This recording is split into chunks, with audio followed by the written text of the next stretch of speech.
Vision after 7 years in Bangladesh and meeting the people, honestly, the welcoming I get, the smiles on the face from a rickshaw driver to the hotel staff, to the people at the airport, to people who want to take selfies. And I sometimes sit there and go, whoa, this is like, and I think to myself, and I'm always respectful for that, because I always feel that if I can give something back, if I can encourage somebody to make them feel better, and that's fundamentally the number one thing. If you can feel better from a physical side of it, from a mental side, and you can bring the two together, if I could potentially install that inspiration, that get up and get moving, that 1% mantra that I always talk about, in the millions across Bangladesh, in Sylhet, in Rajshahi, Bogora, all the places I've been to,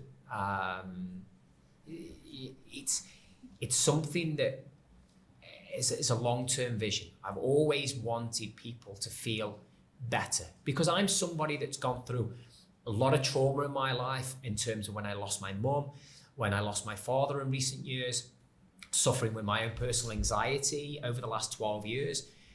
And exercise is probably the number one medicine on the market, and from a physical attribute and a mental attribute, if you are sitting there and you're feeling low and you're not feeling confident and you feel like your self-esteem is down and you feel like people are coming at you, and you take yourself out of that equation, instead of lying in the bed or sitting down on a seat, you could be that person that goes on the rooftop, that walks on the streets of Dhaka, goes into Sylhet, wherever it may be, go for a walk for 10, 15 minutes. And I guarantee straight away you will feel that 1% better. You can always return to that. And, it's not about what I can do.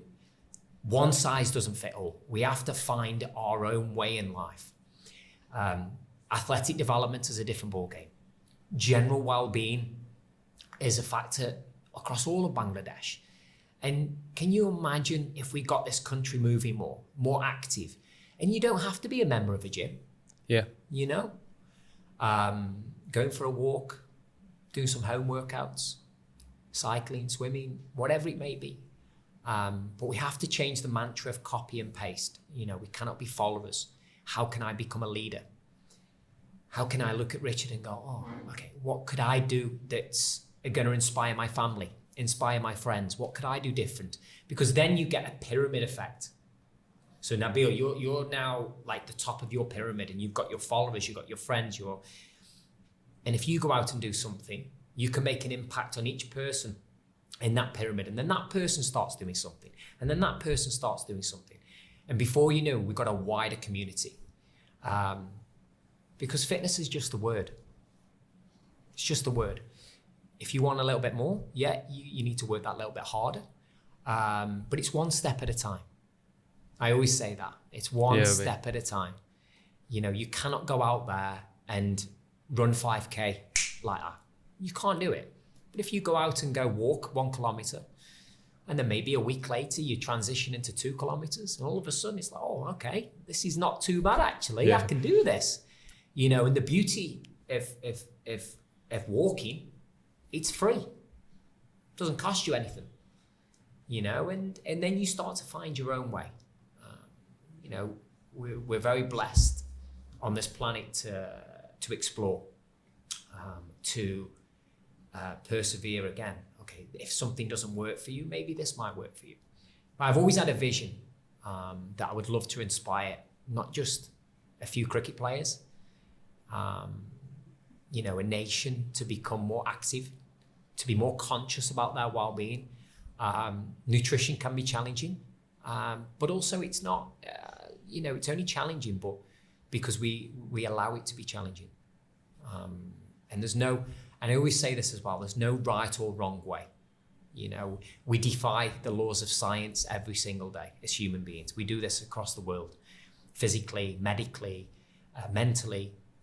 But the one size doesn't fit all, and you what works for you and what works for me are two different things.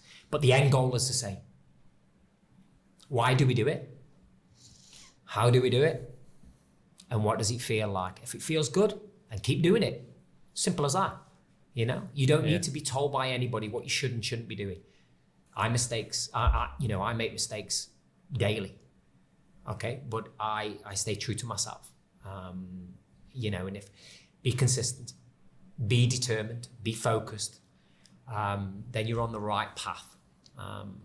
But you've got to persevere. Certainly for the first 12 weeks. And I know people will look at that and go, 12 weeks? But 12 weeks is where habitual change starts to come in. And then it becomes part of the routine, daily life, weekly life, monthly life, yearly life.